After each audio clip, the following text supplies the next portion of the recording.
Salut à tous, on se retrouve pour l'épisode 1409 du Zap Image. On commence aujourd'hui comme d'habitude avec quelques anniversaires. Tout d'abord, la légende néerlandaise Edgar Davids qui fête aujourd'hui ses 48 ans. Pour ce joueur qui avait la particularité de toujours jouer avec des lunettes, vu qu'il avait des problèmes de vue. Bon anniversaire à lui.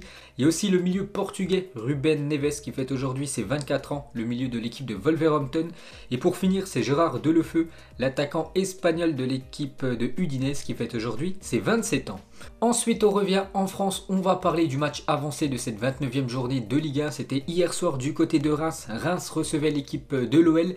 Et Lyon, une fois de plus, freiné dans ce championnat français. Donc la team Lyon arrache le point du match nul à Reims grâce au but de Tino Kadewere dans les arrêts de jeu. Un but dans les dernières secondes du match. Donc prochain match pour l'équipe de l'Olympique Lyonnais. Un gros match, vu que ça sera la réception du Paris Saint-Germain dimanche prochain.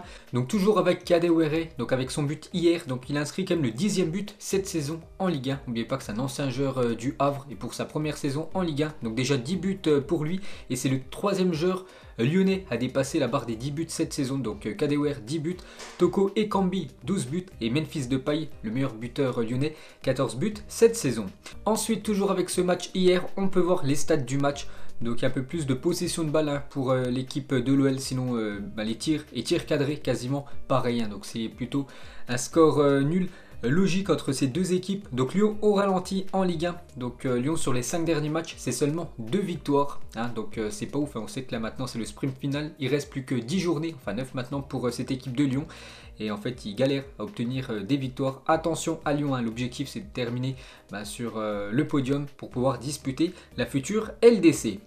Et pour finir avec l'Olympique Lyonnais, on va parler d'un joueur actuellement prêté du côté de Brest. C'est le Brésilien Jean-Lucas. Il a dit: le coach Rudy Garcia ne m'a pas fait confiance. Voilà, il ne me faisait pas jouer. Je ne sais pas ce que je lui ai fait, ce qu'il s'est passé là-bas. C'est pour ça que le milieu brésilien a pris la décision de quitter Lyon en prêt pour rejoindre l'équipe de Brest, là où il joue souvent. Ensuite, direction de la Première Ligue, il y avait aussi un match hier soir, Newcastle contre l'équipe de Aston Villa. Score final 1 partout, 2 buts inscrits dans les dernières minutes du match. Aston Villa, le but a été inscrit à la 86e minute et Newcastle égalisé à la 94e minute. Donc match nul entre ces deux équipes anglaises. En Allemagne, il y avait Augsbourg contre le Borussia Mönchengladbach et une nouvelle défaite de Gladbach. Actuellement sur une série catastrophique. Regardez les derniers matchs de Gladbach. Donc c'est 6 défaites d'affilée pour cette équipe allemande qui va jouer contre l'équipe de Manchester City dans quelques jours en Champions League. Ensuite, direction la Liga, il y avait Levante hier soir contre Valence et c'est Levante qui s'imposait 1-0 à domicile. Et pour finir avec les matchs du vendredi soir, il y avait aussi la Lazio contre Crotone. Donc le match se jouait hier après-midi à 3h de l'après-midi. Du coup, c'est la Lazio qui s'est imposée 3-2 contre cette équipe de Crotone. Donc la Lazio, on la prépare. Ce déplacement du côté de Munich en Ligue des Champions dans quelques jours. Et il y avait aussi l'Atalanta Bergame, futur adversaire du Real Madrid, qui prend le plein de confiance avec sa victoire 3-1 contre la Spezia. Ensuite, jetez un coup d'œil au programme de la journée. Donc ça joue partout aujourd'hui en Europe, que ce soit en Allemagne, en Première Ligue. Par exemple, Manchester City ce soir ira du côté de Fulham. Chelsea dans quelques minutes ira du côté de Leeds United. En Espagne, l'Atlético Madrid ira du côté de Retafe ce soir. Le Real Madrid contre Elche cet après-midi. Par exemple, en Ligue 1, il y a Marseille contre Brest cet après-midi. Donc on revient sur le match du Real Madrid cet après-midi contre l'équipe de Elche. Donc bien sûr, 2 matchs de suite du Real Madrid à domicile, ce match aujourd'hui et le match mardi en Ligue des Champions contre l'Atalanta Bergame. Et officiel, Sergio Ramos et Eden Hazard sont de retour dans le groupe du Real Madrid et ça c'est une très bonne nouvelle pour l'équipe entraînée par Zinedine Zidane. Donc toujours avec le coach merengue, donc il a fait quelques déclarations hier en conférence de presse. Donc il a dit: il n'y a pas de match facile cette saison en Liga, Elche est une très bonne équipe et on devra faire un grand match pour remporter les 3 points. Sergio Ramos est un joueur spécial. S'il se sent bien chaque année, il est clair qu'il peut jouer jusqu'à 40 ans. Parce que vous savez qu'hier, Sergio Ramos a dit qu'il voulait encore jouer pendant 6 ans au football. Toujours avec Zidane, il parle de Valverde. Nous connaissons le joueur et ce qu'il peut apporter. Nous jouons demain et mardi. On va donc voir comment on va l'utiliser. Varane, je l'ai toujours vu parlant bien du club. Il est très content ici. Je ne le vois pas ailleurs qu'au Real Madrid. Parce que Raphaël Varane, on entend des rumeurs qui pourrait quitter cette équipe merengue dans quelques mois. Toujours avec Zidane, donc sur le retour de Sergio Ramos et Eden Hazard sont disponibles pour le match d'aujourd'hui. Nous en sommes très heureux et notre idée est de leur donner quelques minutes de jeu contre Elche pour peut-être qu'ils soient titulaires mardi prochain en Ligue des Champions. Et pour finir avec les déclarations de Zidane, il parle de la Liga. Donc nous savons que nous sommes un peu en retard en Liga, mais il reste 12 journées et toutes les équipes peuvent gagner ou perdre des points. Tant qu'il y a encore la possibilité d'être champion, nous allons travailler et continuer d'y croire jusqu'au bout et essayer bien sûr de conserver ce titre de la Liga. Ensuite, toujours avec Zinedine Zidane, donc j'ai dit hier il est en conférence de presse, il y a un journaliste qui lui a posé une question par rapport à la rumeur Cristiano Ronaldo. Donc il a dit: vous savez bien l'affection que nous avons tous pour lui et ce qu'il a fait ici est historique, mais désormais c'est un joueur de la Juventus et je ne peux rien dire sur ce qu'il se dit. Donc voilà ce qu'a dit Zinedine Zidane par rapport à la rumeur Cristiano Ronaldo qui pourrait faire son retour du côté du Real Madrid. Donc n'oubliez pas que Cristiano Ronaldo du côté du Real, c'est une légende, hein. C'est le meilleur buteur de l'histoire du club. Un petit rappel de ses stats: 438 matchs, 450 buts et 132 passes décisives, toutes compétitions confondues. Donc il a plus marqué que joué de matchs. Cristiano Ronaldo du côté de l'Espagne. Il a aussi remporté 4 Ligues des Champions du côté du Real Madrid. Toujours avec CR7, donc bien sûr en Espagne. Il fait la une des journaux, donc la une du journal AS. Cristiano veut revenir. Cristiano et le Real Madrid sont en contact depuis des mois. Donc voilà la une de ce journal espagnol. Donc il y a des contacts depuis plusieurs mois pour évaluer la possibilité de son comeback en Espagne. Le départ de CR7 de la Juventus ne serait pas un problème si Madrid voulait son retour. Voilà, du côté du Real Madrid, hein, tout peut se faire. La même chose pour la une du journal Marca, donc aussi un journal spécialisé sur l'équipe du Real Madrid. Donc c'est marqué en titre: CR7 se laisse aimer, Cristiano fait un signe de tête à Madrid pour revenir. Le Real Madrid exclut pour l'instant le possible retour du GOAT portugais. Mais bien sûr, dans le foot, tout peut se faire, hein. Ça serait énorme de revoir Cristiano Ronaldo du côté du Real Madrid. Et pour finir avec la star portugaise, donc depuis l'élimination contre l'équipe de Porto, c'était quand même mardi dernier, donc sur son compte Instagram où il publie régulièrement quand même des photos, voilà, des news, mais il n'a rien publié depuis. On est quand même samedi, donc la dernière photo, hein, c'était l'avant-match contre l'équipe de Porto bien sûr, après élimination. Ensuite, direction l'Angleterre et officiel, Gundogan est élu joueur du mois de février en Première Ligue. Félicitations à lui, hein, c'est quand même le deuxième mois consécutif où c'est lui le joueur du mois, le mois de janvier et le mois de février. Félicitations au milieu de Manchester City. Donc ses stats pour le mois de février en Première Ligue, c'est 5 matchs, 4 buts et une passe décisive. Félicitations à lui. Et concernant le meilleur entraîneur du mois, sans surprise, hein, c'est l'entraîneur Pep Guardiola qui a remporté tous ses matchs en Première Ligue avec l'équipe de Manchester City lors du mois de février.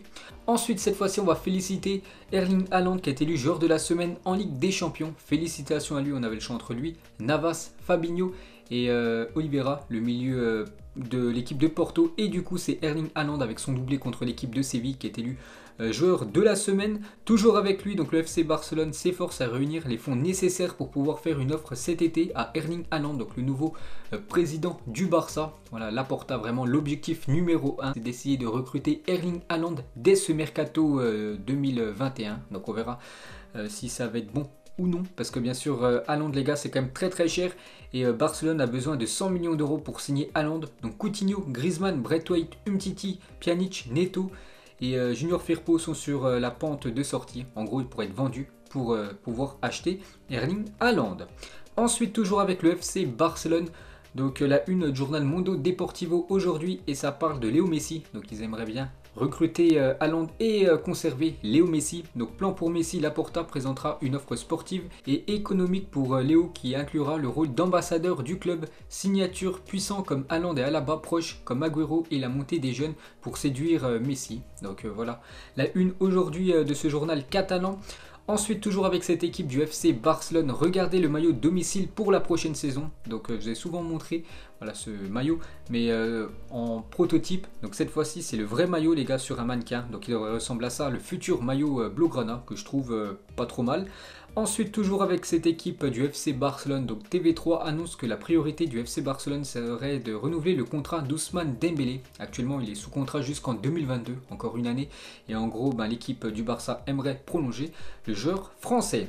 Ensuite, on revient sur Lionel Messi et d'après Marcelo Bechler, donc en fait, lui, c'est un journaliste brésilien. Donc c'est lui qui avait annoncé quand même 1 ou 2 semaines avant que ça soit officiel le transfert de Neymar du côté du Paris Saint-Germain. Donc voilà, lui c'est quand même des infos très sérieuses qu'il dit. Donc il a dit: le Paris Saint-Germain serait très confiant en ses chances de recruter Léo Messi cet été et tout serait prêt pour l'accueillir.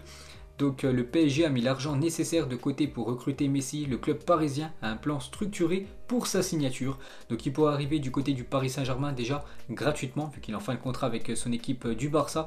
Et bien sûr le Paris Saint-Germain pourrait lui offrir un énorme salaire pour qu'il puisse venir jouer en Ligue 1.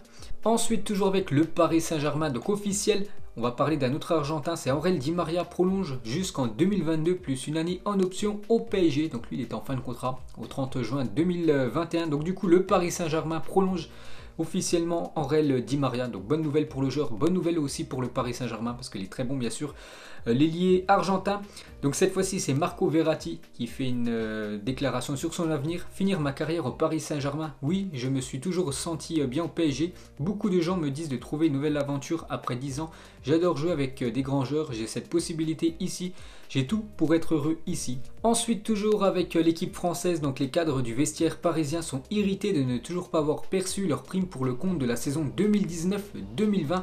Le Paris Saint-Germain s'explique être dans l'incapacité momentanée de régler ses primes suite à la crise économique. Donc en gros, ils auraient dû tous recevoir des primes et du coup, ils sont toujours en attente de recevoir cet argent. Ensuite, toujours avec le PSG, devrait retenir Idrissa Gueye pendant cette trêve internationale et l'empêcher de rejoindre le Sénégal afin qu'il ne soit pas soumis aux contraintes sanitaires, donc une période d'isolement de 7 jours à son retour. Donc voilà, il devrait rester du côté du Paris Saint-Germain et ne pas jouer avec le Sénégal pendant la trêve internationale qui arrive très prochainement, c'est fin mars. Parce que sinon il devrait être mis 7 jours à l'isolement et bien sûr il pourrait louper les matchs très importants du Paris Saint-Germain début avril, le quart de finale aller de LDC. Ensuite, toujours avec le Paris Saint-Germain, donc vous savez que mercredi le Paris Saint-Germain devait jouer en Coupe de France contre l'équipe de Lille à 14 h. Du coup, cet horaire est décalé, la rencontre se tiendra finalement à 17 h 45, annonce le PSG. Ensuite, on va parler du football féminin. Car hier il y avait le tirage au sort des quarts de finale de la Ligue des Champions féminine et en cas de qualification du PSG face à Prague, les Parisiennes affronteront l'Olympique Lyonnais en quart de finale de Ligue des Champions. Frustrant de voir les deux clubs s'affronter si tôt dans la compétition. Donc on peut voir les 4 affiches d'écart. Donc le Bayern contre Rosengard, Barcelone contre Manchester City, Chelsea contre Wolfsburg et soit Paris Sparta contre l'équipe de Lyon, donc Paris-Sparta. Au match aller, il y a eu 5-0, donc les Parisiennes sont quasiment qualifiées bien sûr, donc elles devront rencontrer certainement l'équipe de Lyon en quart de finale de LDC. Ensuite, une déclaration de Karim Benzema et son rapport à l'argent. Il a dit: je viens d'un quartier où les choses étaient difficiles quand je voyais des gars plus âgés, bien habillés et avec de belles voitures. Ce que je voulais, c'est être comme eux. L'argent rend les choses beaucoup plus faciles, mais vous n'avez pas besoin de millions pour être heureux. Donc voilà ce que dit Karim Benzema par rapport à l'argent. Bien sûr, quand il était plus jeune, il voyait des grands de son quartier avec des belles voitures et tout, donc il a voulu faire comme eux, surtout avoir pas mal d'argent. Maintenant, chose faite, vu que bien sûr il est millionnaire, l'attaquant français. Ensuite, on va parler de Martin Odegaard, est le nouveau capitaine de la sélection norvégienne. Félicitations à lui. Donc la Norvège, les gars, des sacrés pépites, bien sûr, Odegaard et aussi Haaland. Ensuite, regardez les meilleurs buteurs sur une saison dans les 5 grands championnats européens. Donc tout d'abord en première ligue, c'est toujours Dixie Dean en 1928. Il avait inscrit quand même 60 buts, cet attaquant anglais. En Liga, c'est Lionel Messi en 2012, 50 buts, c'est énorme.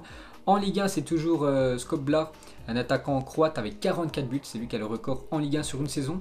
En Bundesliga, c'est Gerd Müller en 1972, 40 buts. N'oubliez pas que Robert Lewandowski est actuellement à 31 buts. Donc il lui reste 10 matchs pour essayer de revenir sur Gerd Müller. On sait que c'est possible parce que Robert Lewandowski claque pas mal de triplés ces derniers temps. Et en Serie A, le record c'est Gonzalo Higuaín et Ciro Immobile avec 36 buts. Ensuite, saviez-vous sur l'équipe de Liverpool? En 2005, Liverpool n'avait pas fini parmi les 4 premiers en Première Ligue, mais avait remporté la Ligue des Champions. La même cette saison pour les hommes de club. C'est que cette saison en Première Ligue, c'est compliqué. Actuellement, ils sont 7e, mais ils sont toujours qualifiés, bien sûr, en Ligue des Champions, en ayant éliminé, bien sûr, cette équipe du RB Leipzig lors des 8e. Ensuite, une déclaration de George Best, ancien très grand attaquant anglais. Donc, il est décédé en 2005. Best, donc il a dit: pendant des années j'en ai vu défiler des nouveaux George Best avec Cristiano Ronaldo, c'est la première fois que je prends ça pour un compliment. Donc voilà une belle déclaration envers le Portugais. Ensuite, on va parler de Lille performant face au top 4. Donc face au top 4, c'est une victoire et 2 matchs nuls. Cette équipe de Lille, aucune défaite. N'oubliez pas que Lille demain se déplace du côté de Monaco. Un match très important pour les Lillois. Ils veulent garder cette place de leader. Ensuite, on va parler de l'Olympique de Marseille et de Florian Thauvin, donc moins décisif en Ligue 1. Donc sur les 11 derniers matchs, c'est seulement un but, 0 passe décisive, des stats très moyennes pour Florian Thauvin. Donc il parle aussi de son avenir. Un joueur en fin de contrat se pose toujours des questions et n'est pas à 100%. Quand vous n'êtes pas à 100% physiquement ni dans la tête, on ne peut pas tirer le meilleur de vous-même. Toutes les cartes sont redistribuées avec une nouvelle direction. Donc voilà ce que dit Florian Thauvin. C'est vrai qu'il est en fin de contrat dans quelques mois avec l'équipe de l'OM. Toujours avec lui, il parle du nouveau coach Sampaoli, où il y a certaines ressemblances avec Bielsa. Ils ont leur idée, leur schéma défensif et offensif. C'est un football que j'aime, je dirais un football plaisir. Donc il se plaît très bien actuellement avec le nouveau coach Florian Thauvin. Et pour finir avec lui, il parle de Boubacar Kamara, certainement le meilleur Marseillais cette saison.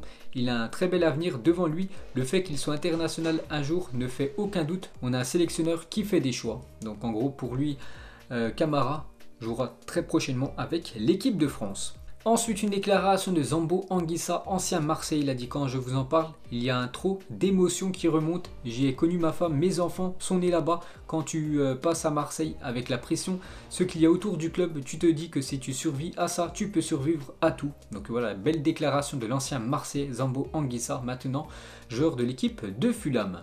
Ensuite, des nouvelles d'Alexandre Pato, l'ancien joueur de l'AC Milan. Alexandre Pato s'engage avec le club américain d'Orlando. Il suit les pas de son ancien coéquipier en sélection, Kaka. Ensuite, une belle déclaration de Sergio Ramos sur Zlatan Ibrahimovic. Il a dit: j'ai une affection et une appréciation particulière pour Zlatan. J'ai toujours pensé que c'était un grand joueur et un tueur à part. Grâce à tout ce qu'il crée sur le terrain et en dehors, il est un exemple pour tous les joueurs. Donc voilà, belle déclaration de Sergio Ramos envers l'attaquant suédois. Ensuite, une déclaration d'un ancien coéquipier de Jamie Vardy. Il a dit: la veille d'un match, il ne mange que des pizzas et boit des pintes, donc en gros des bières.